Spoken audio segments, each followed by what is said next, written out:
And welcome to Impact 2024, our continuing conversation, where we talk about all different types of topics, current events, everything that's going on in a safe place where we can have our conversation.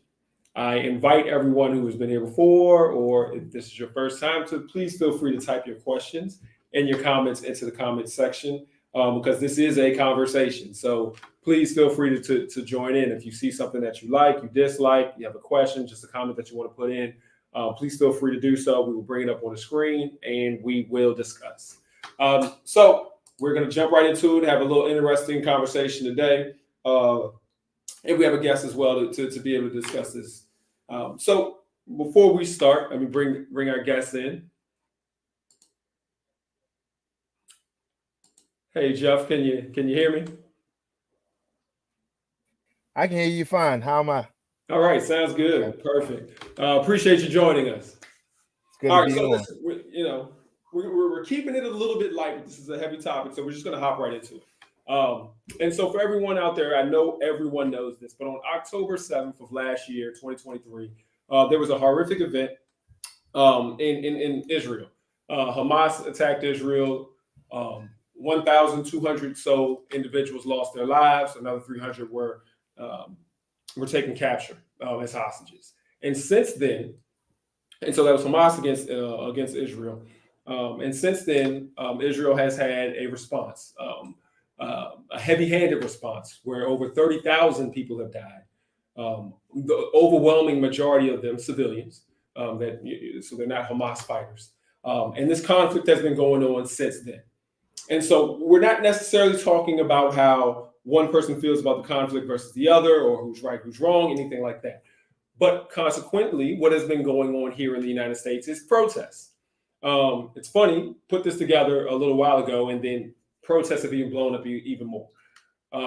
Columbia University in New York, they or let's not say pro-Palestinian groups set up tent cities, little tent cities where they're setting it up and they're protesting against the war. Columbia has responded by arresting over 100 people, and then it turned into a big thing, and now classes have now been turned virtual for the rest of the year. In USC, the University of Southern California, they had a valedictorian, Muslim young lady. There were threats put towards her, and so they ended up canceling her valedictorian speech. But there have been protests going on across the country, especially in the college realm. And so the question is, and what we're going to really discuss is the right to protest. Some people believe in protesting in a way that is non-disruptive. You don't want to mess anything up. And then other people believe in protesting where you're going to just go out here, we're going to mess it all up. And, who knows which way is more effective. And so, Jeff, I'm going to come to you first. Just before we even start, your thoughts on the Israeli-Palestinian conflict? Any thoughts let's just address first? How do your initial thoughts about that? Yeah, so it was interesting because I don't know if you noticed or not. So about in 2019, I went over and spent some time in Israel. So I spent a couple weeks over there, and I went with a group that really, the aim was to explore just relationships and the complexity around just the conflict, right? And so the conflict that has been going on for decades between Israelis and Palestinian people, right? And so I got the distinct opportunity to be able to, go to the behind the wall in a sense and see, the behind the commercialized piece, the piece that like no one really wants you to see. And so that really shaped me because, I think, we get a very, very, very filtered perspective, because of the country that we're in, because of the relationship that, the country has with its allies. And so, that really, it was so many emotions that came up from that. And so being able to come back here then, and then, a matter of years later, see that, blow up to even greater extent through, this situation with, with Gaza and everything, it really has brought up a lot. And, having been there for a couple of weeks, which isn't a long time, but learning from some of the locals, especially around the West Bank and things like that. I mean, it's interesting. It's interesting to see people's perspectives and who shapes those perspectives and things like that. So, so yeah. So obviously, I have a lot of thoughts, but it is both encouraging and discouraging. Aspects of how you see people responding to what's going on over there. So, yeah. No, that's a really good perspective that you really have some. You've been over there and you know how it is. And so, all right, to the protest. I don't know what's been going on in your neck of the woods, but I'll tell you, it was something that just happened yesterday. Not yesterday, this past week. There was a comedian that came here to Richmond, Virginia, and this comedian was having a show, and this comedian is Jewish, and so has definitely said some things that are pro-Israel online. And so what occurred was during this comedian's show, there were over 10 different interruptions and protests where somebody would just stand up, protest, interrupt the show, and then get taken out. To the point where people who paid money for this show, I mean, they pay a lot of money for the show. You know how comedy shows are $200, $300, $400 for a ticket. They didn't get to enjoy the show. And so on the one hand, you'll say, all right, this is important. This is what we need to do. We believe that Palestine needs to be free. We believe that the war doesn't need to happen or the conflict or whatever the reason is. How do you feel about that particular way to kind of voice your opinion, to be disruptive and to kind of shut things down, make other people uncomfortable? Is that okay? Is that not okay? How do you come down on that when it comes to protesting? Yeah, I mean, oh man, it's interesting because I kind of, I guess from a person kind of looking in, you end up kind of just seeing both sides of everything. And so it really is a super complex. And there's a sense of, my obligation is to in every situation is instance by instance. But I think about what it is. I don't know who said the quote, but just thinking about and I'm trying to, I don't want to mess it up, but it talked about riots or protests are the voice of the unheard, and so there's this sense of, hey, folks are not feeling heard. And so there is this sense of like, hey, unfortunately, drastic measures are the only thing sometimes that really gets folks listening, right? And so there is a sense of, man, we have to do something to that people will hear us, right, and make people uncomfortable so that they feel the need to be able to address something that should have been addressed a while ago, right?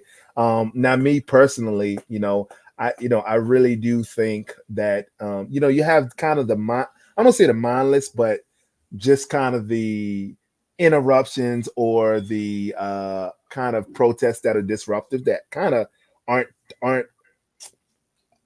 a part of any sort of strategy. And so I think that ends up being more harm than it is good. If there isn't, hey, let's plan this out. Let's plan what the end result is. Let's go through the proper channels to make our voice heard. And let's make sure that it isn't, I won't say any innocent bystanders, but it is in a way that we aren't kind of contributing part of what we hate or part of what we're against, right? And so yeah. So I kind of see it kind of from through both lenses. I think like really seeking to make your voice heard and create change in a way that isn't like dishonoring to people is a better route. I really feel like. And so I don't know what the proper channels to be able to, if that, in the sense of the comedian, if it was something that, hey, we approached them about something that he said, or he said things that were obviously very hurtful and disruptive and harassing to a specific group, and our response is this, versus, hey, we just want to protest this, and this guy belongs to, he's pro-Israel, and so let's shut down the show, right? So I believe in kind of like going through proper channels and really addressing things kind of as they happen versus like taking something that is so broad and complex and taking it out on someone just because, to make a statement. So Yeah, yeah. From a historical standpoint, we can take it back and think about the civil rights.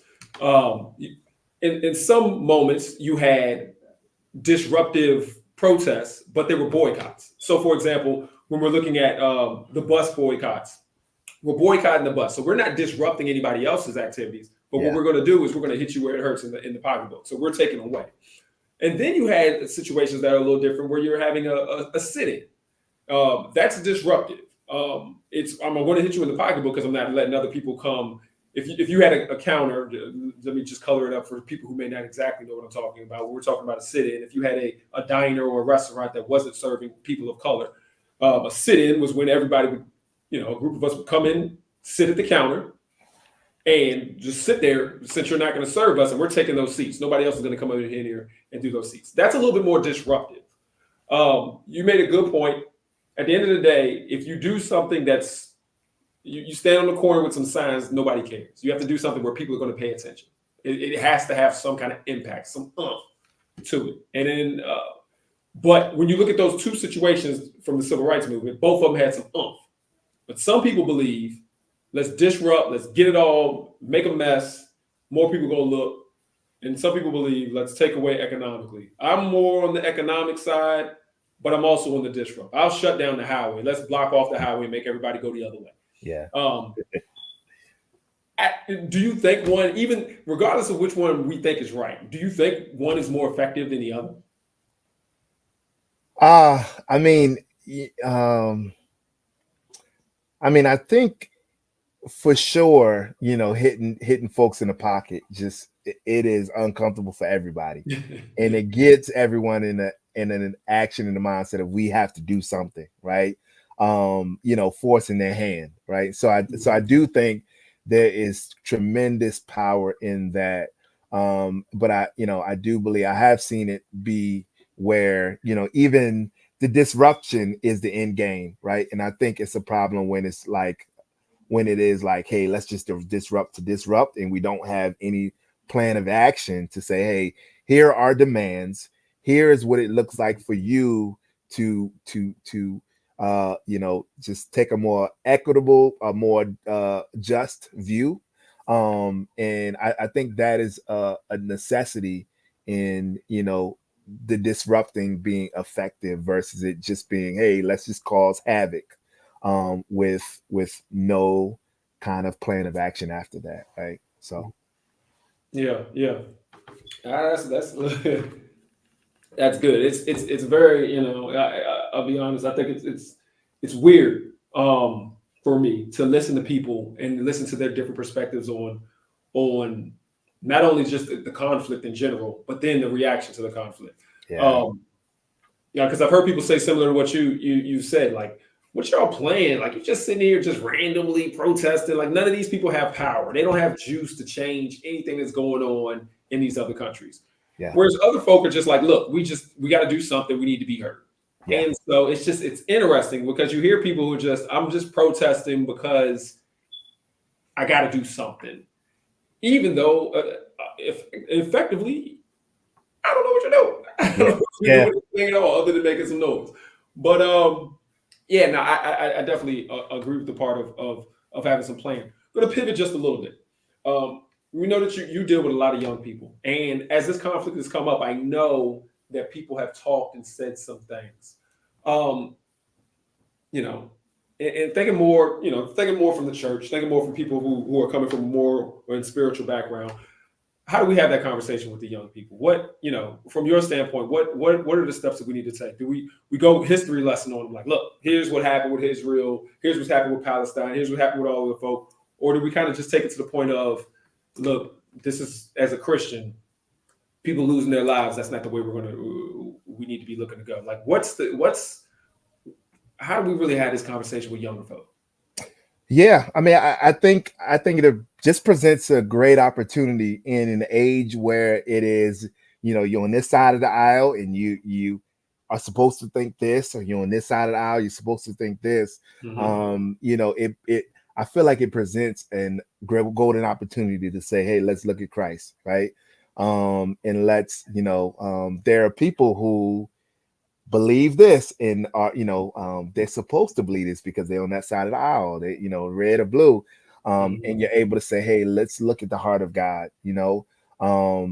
It's complex. It's complex because God, he hurts over wrongdoing, over death, right? And so God is not on the side, right? And we all are able to say, hey, well, like I think a beautiful thing is to say, hey, let's put ourselves in the eyes of a Israeli mother who just lost their child, or someone from Gaza that lost their whole family, and so there's a sense of, man, that sucks either way. Like that is heartbreaking either way. Hey, I would want the other side to have chosen something different, to have chose the way of peace. And so it just really kind of heightens folks' view of just like the power of I would say, like, hey, just the power of hate and the power of like class and racism and things like that over love, right? And so it's a great opportunity to say, hey, what is the way of Christ, and why does the way of Christ feel so good and so like something that we desire, right? And we see it in conflicts where it's just like everybody's losing, right? We don't, none of us like losing, none of us like losing loved ones, none of us like, the feeling of, just, yes, you got, you've advanced, you defeated somebody, but now you got to watch it back, and now they're retaliating. And so I really think, to answer your question, it just really exposes and creates an opportunity to say, hey, what an opportunity to choose something that's different, right? And to really put ourselves and practice empathy and practice like, hey, let's put ourselves in other perspectives, right? And like, how does that feel for families, right? On both sides, and to know like, man, this is, so let's take this to our context, right? And how do we see this different dynamic from neighborhood to neighborhood in our city, right? And from household to household is beefing, right? And no one really, you're on one side and you think you're justified, but like that other side is, no one wins in so many different scenarios. And so so it just, from a faith standpoint, it really elevates the view of Christ, right? In the way of Christ, in a way that is different from the way of the world, but it also provides opportunities to like contextualize, hey, where do I see this in my life? The same tension, that, to a smaller scale or more localized scale, but that same tension is in my life too, is in my relationships, is in my neighborhood too. And how do I become a change agent at such a local level? Even though I may not have access to go over there and do something, or or the knowledge to speak on what's going on overseas. So yeah, no, that's really good. I think one of the and I'll just talk about me real quick.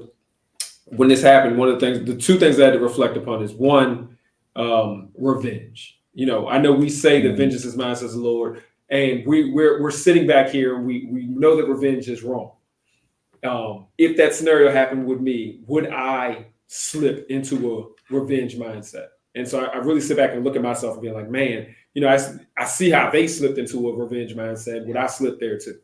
The other one is, look, you don't have to pick sides. Everybody's like, oh, I got to be pro this or pro that. Look, you don't live there. And so you don't necessarily have to pick a side. You can be pro peace. And just, you don't have to pick a side in a sense. But you can sit back and look, whatever we had to do to get closer to peace. We got a great comment, so I'm gonna jump in on that. Back to the protest. It's saying people respond in different ways. Therefore, there must be various ways to protest. My question is, why does the U.S. feel it must support Israel so emphatically?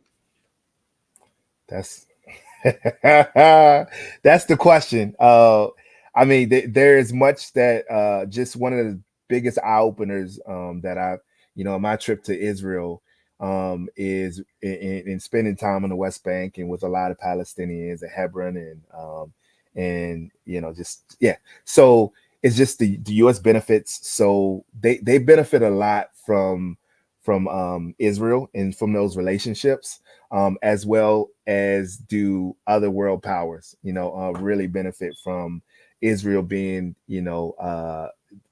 I would, especially from a military standpoint, as innovative as they are, right? And so, yeah, I mean, best believe, you see kind of whether it is red or blue, the president now, definitely our former president, are, sticking behind Israel because, that kind of tells you that, like, hey, they have a lot of skin in the game, so that really kind of plays a major part, and it's hard to see, for sure, but it's complex and yeah, and sad in a sense, right? Because that becomes a priority over humanity and over basic human dignity, right? And yeah. All right. Well, we're coming up on our time. So before I let you go, I want to give you something a little lighter. I know you're big into sports. You're a big sports guy. So am I. And I know you have a daughter, just like I do as well. Tell me give me some thoughts on this whole Caitlin Clark, Angel Reese are bringing women's sports to a new level, new eyes on women's sports, new eyes on women, just in general when it comes to athletics and things like that. Like, first off, are you feeling that where y'all are at? Are you seeing that? Is it still, because it's big here? Is it big where you're at? And then how important is that for young girls to be able to have the ability to have just more attention paid to them when it comes to athletics? Yeah. So I mean, that's a good question. So it's definitely big where we're at. We're hometown of Angel Reese, right? So the whole city is behind us. They got a chance to come down to Coppin State this past season and play against Coppin State and LSU. Wow. So that really had to, sold out, had the city just watching the game and kind of seeking to go to the game. I love it. I didn't watch one men's game, and I watched about 5 to 6 women's games in terms of the tournament. And so I love the attention that was brought to it. I think, it's it's interesting because I think the ball is in our court. Like everybody, one big thing was just seeing like WNBA, like what they would make, the top player, what she's making compared to the top NBA player. And I think, we could all speculate and say, hey, this is unfair, but will we support, the WNBA, and will we ourselves kind of put our money where our mouth is and say we'll support to help, close this disparity, but all in all, I love the attention that's being brought to women's sports, as a whole. And I think it is, yeah. I mean, it's a lot of people behind it. And hopefully that just really creates an ecosystem of, women being properly compensated, as well as, just more scholarships opportunities at a collegiate level, as well as an additional sports opportunities for, just young girls, in wherever they reside. So I love it. Yeah. Now Norfolk State grad. So Norfolk State made it into the tournament, and the ladies. Yeah. Okay. Like, oh man, I'm going to the game, and the only reason I couldn't go is because the girls, they still play at each other's school in the first couple of rounds. Oh yeah. Okay.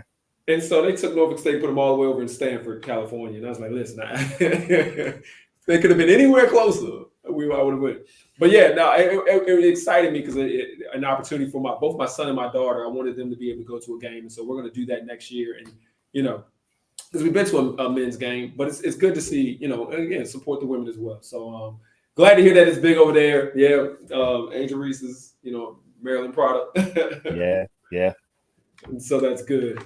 All right, well, look, we are at our time. Listen, I appreciate you coming on. Appreciate you giving that insight, especially the fact that you've been and seen what a lot of the rest of us have not been and seen, and we're making comments and opinions and views based on something that we honestly don't know about. As you said, we get the commercialized view, we get the packaged view, and maybe a little bit more of us need to go over there and actually see for ourselves in our own eyes, like what's going on. Before we go out here and we do so much talking. Yeah. And so, all right. Well, I appreciate you. Just a reminder to everyone, on Thursdays, same place, Facebook and YouTube. We have Thursday, our Bible study. On Sundays at 10, we have same place, Facebook and YouTube, and in person. You can come check us out for a service. And on Tuesdays at 7 o'clock, we have prayer. And let me put the number on the board. And of course, every Tuesday as well at 8 o'clock, we have Impact. And thank you, everyone, for joining us, whether you're seeing us live or seeing us on delay. Thank you for being with us. And thank you, Jeff, as well.